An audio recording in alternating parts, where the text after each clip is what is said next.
Hello, and welcome back to Not Another Mindset Show. Before we dive in, I have a very important, very exciting announcement. This Thursday, we are starting the free 3-part video series called The Coaching Code. This is a 3-part series that I've ran in the past and have continued to kind of make tweaks to. We've had close to 10,000 coaches go through the coaching code in the past. And like I said, we keep running it again and again because people love it so much and we just keep making it better and better. And so this is our first run of the coaching code this year in 2025. We're getting started on March 13th. We have our second call on the 18th. And then the final call is Thursday, the 20th. So it's like a Thursday, Tuesday, Thursday, week and a half type of ordeal. Like I said, they are totally free. And it is live. And it's live, which makes it so much more fun because as we're talking mindset, behavior change, psychology, and all of the strategies and practices that you can use with your clients, which is what the coaching code is all about, you get to ask questions. You get to bring your client cases to the calls. You and I get to hang out live. And also, it's not just me, it's going to be thousands of other coaches too. And on those live calls, it's just really great because you get to interact, like I said, with me, but also with the other coaches. So it's a way for you to hear what else is going on in the industry, get support with your clients, and of course, nerd out on the science of mindset, behavior change, and psychology. So you're not going to want to miss this. We're also giving away like thousands of dollars worth of prizes because we have some like assignments and things for you to actually take the content that you're learning and start to apply it in real time. So the coaching code, I have the link in the show notes for you to register. Again, it's totally free.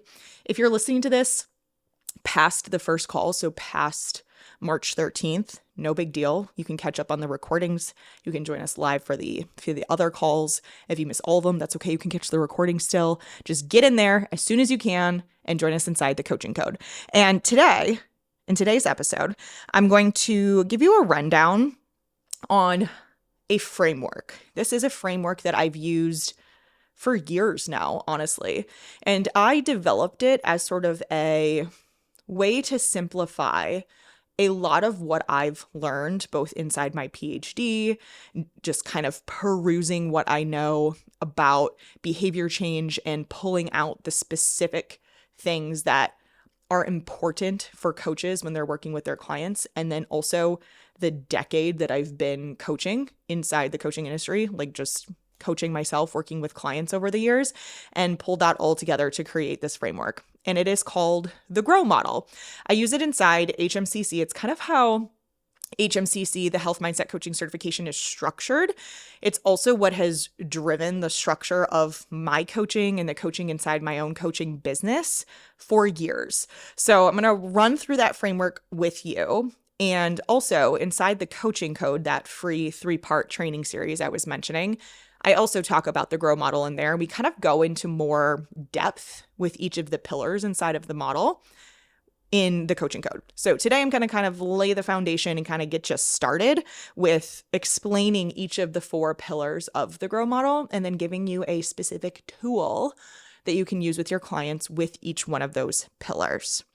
All right, so the pillars that we have here, the GROW model, G stands for guidance, R is for relationship, O is for optimization, and W is for wisdom. So we're going to walk through all 4 of those and, like I said, give you a little bit of a tool that you can apply right away with your clients. Okay, so G is for guidance.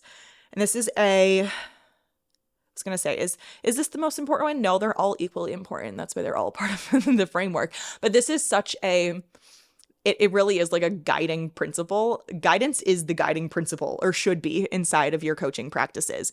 Because at the end of the day, really good, really effective coaching is not about telling your clients what to do, prescribing them plans and supplements and nutrition protocols. It's not about just telling them to do this or that or write a training plan. It's about guiding them. And you can coach without proper guidance. You can educate. You can provide a plan. You can make adjustments to that plan. You can communicate with them. You can over communicate with them, and you could still not actually be providing proper guidance. So because we're working with behavior change, and I'm going to go ahead and assume that anyone listening to this is focusing on behavior change, you're actually helping your clients create a healthier lifestyle and make changes to their lifestyle that actually last. We're not, in the business of quick fixes or 30-day this, 21-day that. No, we want to actually make real changes in the lives of these people that we're working with. And because of that, we need to guide. Honestly, not just coach. We need to guide. So what is guidance if it's not coaching? And a big part of guidance is really trying to understand your client in the fullest capacity. So you also, with that, need to understand that you don't have all of the information to know your client in the fullest capacity. They do. They have all of the information, actually. And it's your job as the coach to learn what that information is, to better understand your clients, the goals that they have, the strategies that they used in the past, strategies they want to try, their lifestyle, their schedules, their preferences, their values, their interests. All of that stuff goes into the coaching relationship. And I know that you know this. However, what can end up happening, especially if you're a more seasoned coach and you've worked with a lot of clients, or you may just be like projecting yourself onto your clients, which we tend to do because a lot of us are coaches because we've gone through all of this stuff ourselves and now we want to help other people do the same. We make assumptions. We make assumptions that we know what our clients need, that we know about their struggles because it's just like all of the other clients. And there are often similarities, right? Especially if you have like a specific ideal client avatar that you are working with. A lot of times you will see similar struggles and issues, but that doesn't mean that just because someone seems to be struggling with the same thing, that they need the same solution. So guidance is really about fully understanding your client and understanding that they have the information about themselves and you don't. So with that, we need to do a lot more question asking and a lot more listening rather than just telling them what to do. You may hear your clients say things like, just like that they can't stick to the plan, that they're struggling, that they have low motivation, that they're self-sabotaging themselves, or you're seeing this happen. They're not necessarily saying it, but usually there's clues within what they're saying and what they're doing. And something I hear coaches say as a result of that is, I gave my client the perfect plan and it's based on everything from her intake form and she just won't follow it through with it. She won't stick with it. Or I don't understand why my client is paying me if they're not going to stick to the plan. Like I have nothing to do with this, right? Like, I don't know, my hands are tied. Like, I don't know what to do anymore. Like, you're the one paying me. What am I supposed to do here?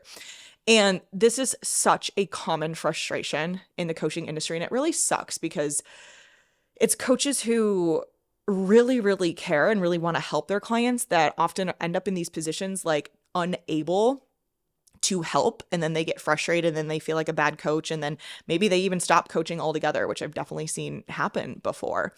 And instead, if we could just focus more on guiding rather than just prescribing and instructing and telling our clients what to do, a lot of this stuff could be avoided. And it's not as easy as just providing more guidance, right? You might be listening to this like, yeah, easier said than done, or like there's a lot more to it. And obviously we got more pillars to go through. Okay, this is pillar number 1, but that's a really, really big part of it. So the tool that I have for you, so kind of taking everything that I just said and putting it into an actual tangible strategy that you can use, is kind of counterintuitive. Honestly, all of the tools that I have are counterintuitive, and that makes sense because this isn't the typical way to coach. It's the more effective way to coach, but it's not super common and it's not super typical. So this first tool that I have for you under the pillar of guidance is to ask your client what they would do if they were the coach. So let's say you have, and here's the thing with this tool, I wouldn't use it all of the time and I wouldn't use it frequently, especially with the same client, because they're going to be like, okay, here we go again. You're just turning the conversation back on to me. But if you have a client who maybe has a pattern of self-sabotage, or it's like a few weeks on plan and then like 2 weeks off, 1 step forward, 2 steps back, some type of thing. going to them and saying, hey, I would love to just have you humor me for a second.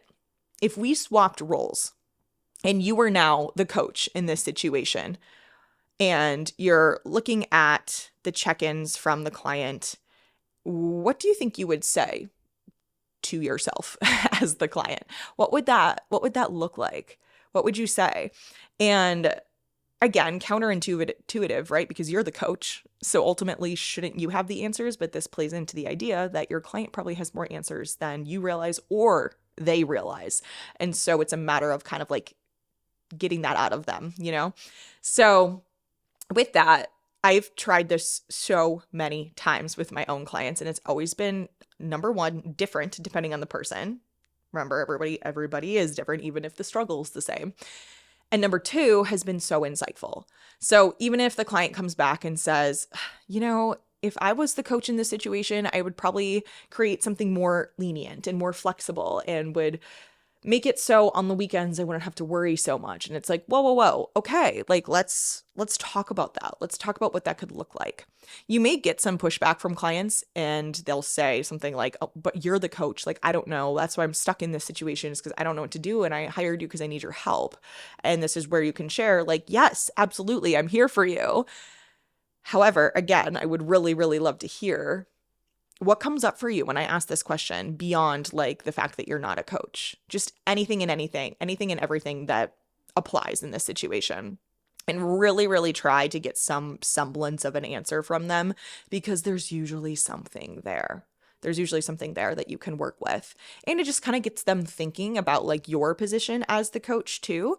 And there's probably some, I don't want to say unmet expectations, but there may be some like underlying expectations or beliefs of what you as the coach are supposed to do for them. And that can also come up in this type of question. So it can be really, really helpful for that too. Okay, I got to take a quick pause here to talk to you about something very important. Your coaching forms, like your application form, check-in forms, intake forms. You, my friend, are probably missing out on a huge opportunity here, because most coaches see these forms as nothing but information gatherers. And I'm here to tell you, they should be doing so much more for you. Your coaching forms should be helping your clients shift their mindset and make behavior changes that actually last.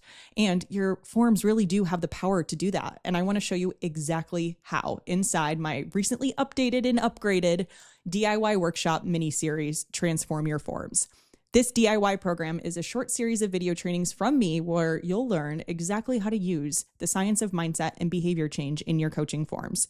So yes, we're talking application form, intake forms, check-in forms, and we'll even dive into your sales calls and exit surveys. This is the easiest, fastest, and most affordable way to start including science-backed strategies into your coaching practices. So it's no wonder Transform Your Forms is actually my most popular DIY program. And now with these new updates, it's even better than ever. Over 700 coaches have already picked up this workshop series. Check out the link in the show notes to learn more.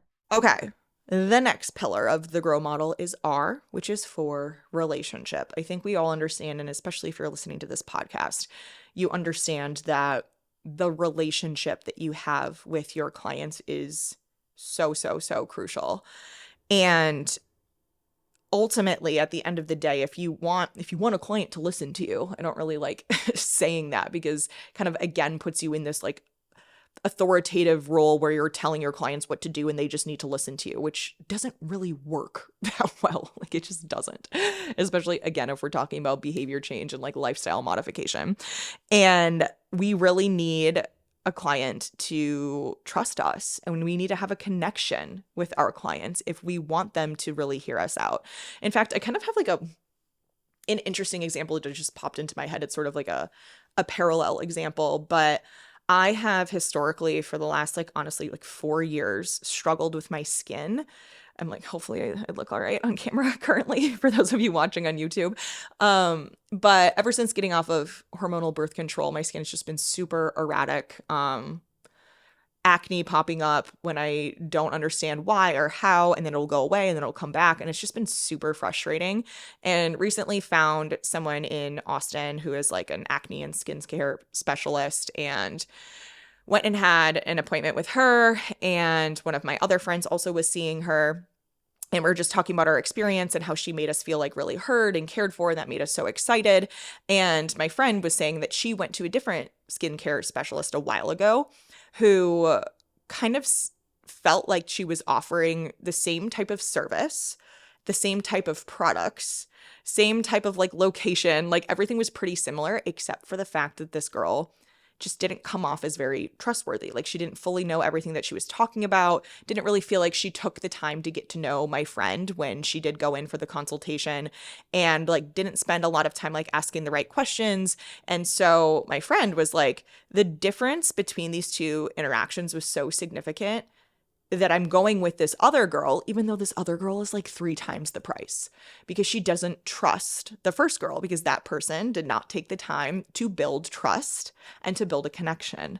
So it's so funny that this was literally a conversation I had this morning, and that just like goes to show the difference there.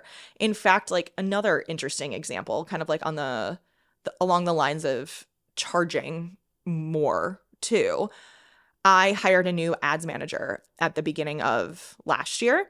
And when I was doing interviews, it kind of came down to 2 different gals, and I loved both of them. And they both had really great portfolios and good recommendations. But I just felt so much more connected and more like ads manager number 1 versus 2 could be like my friend, which sounds funny because do you really need to be like BFFs with your ads manager? No, but I'm going to work with this person almost every single day for a long period of time.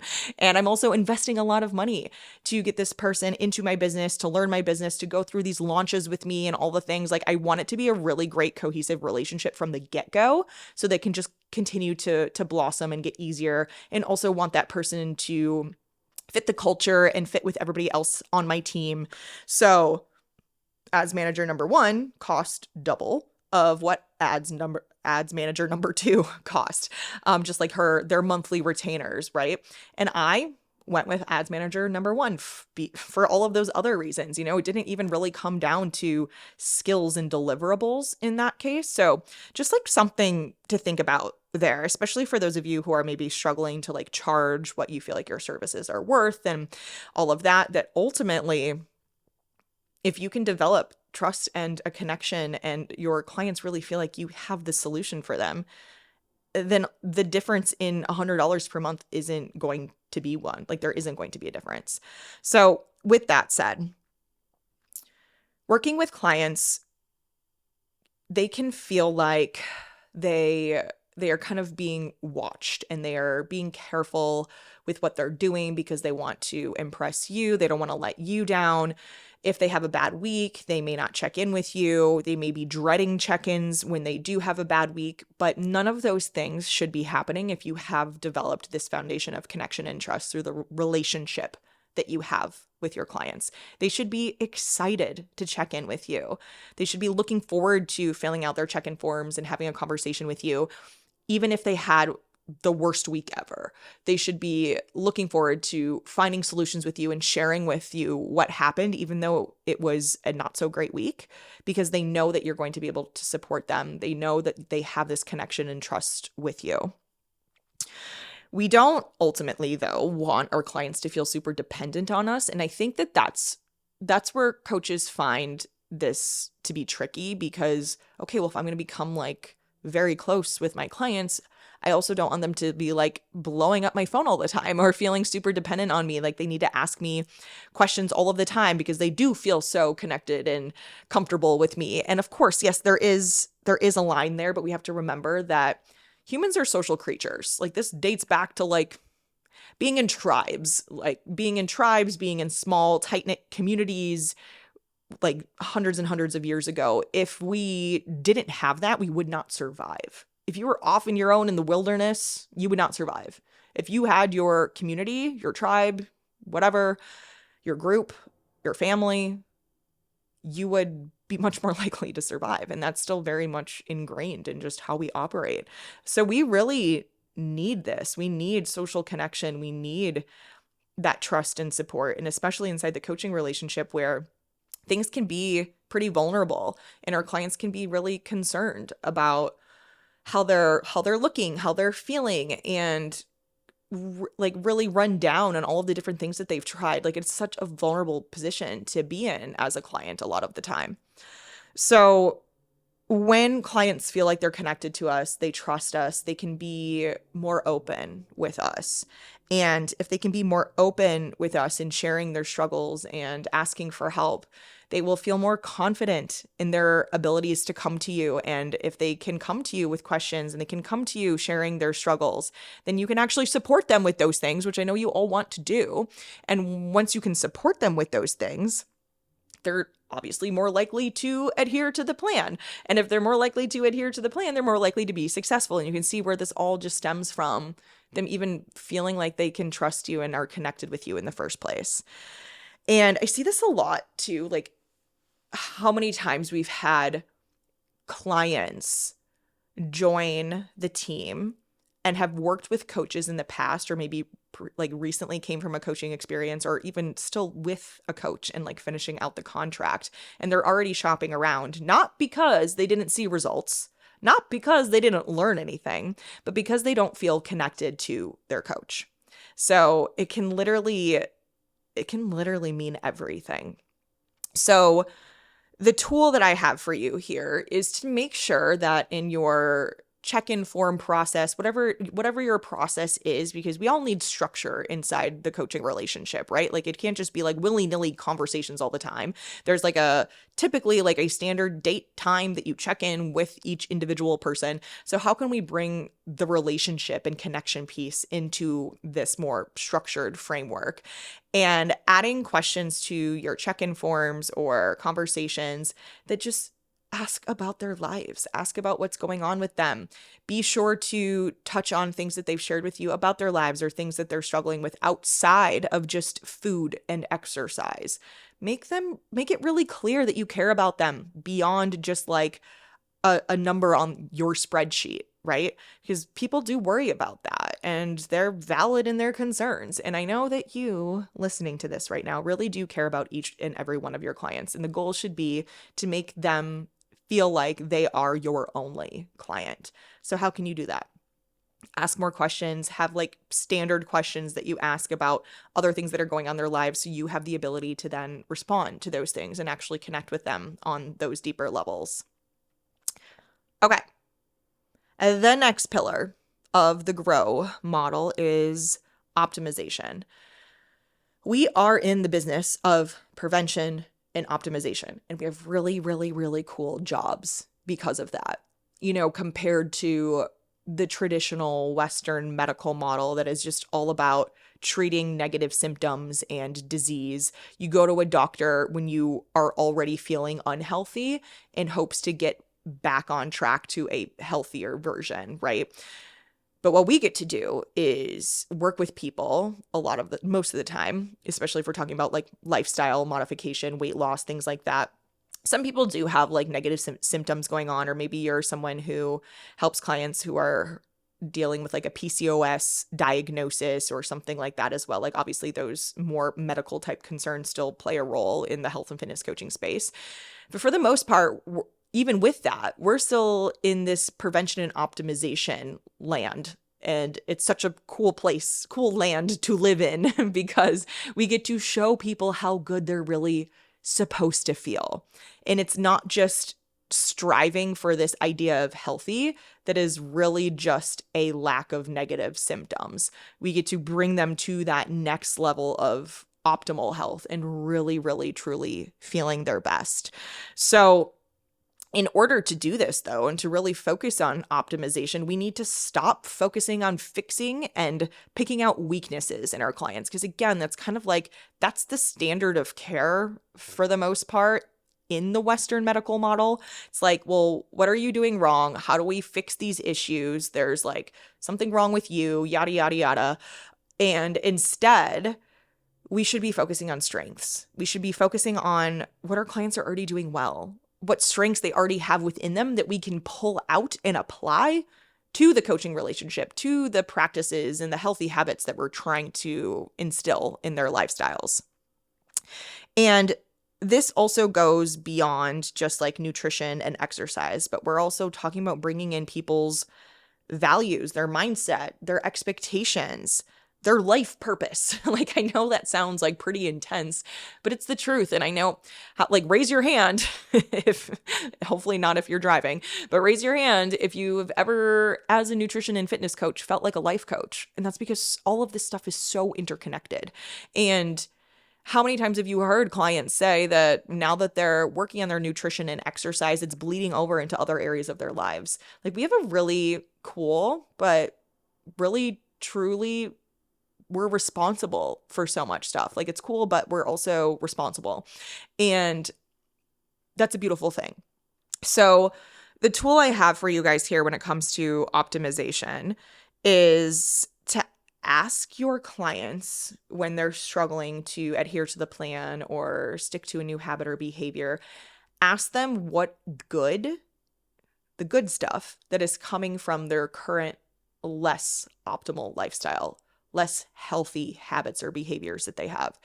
So again, this is quite counterintuitive because why the heck would we want to ask our clients about the good stuff that's coming from the stuff that they want to change, right? So if they are, I don't know, going to McDonald's 5 times per week, asking them the good things that come from that seems counterintuitive and seems like, why would we want them to like double down and really think about all of the good that comes from that if we want to change it?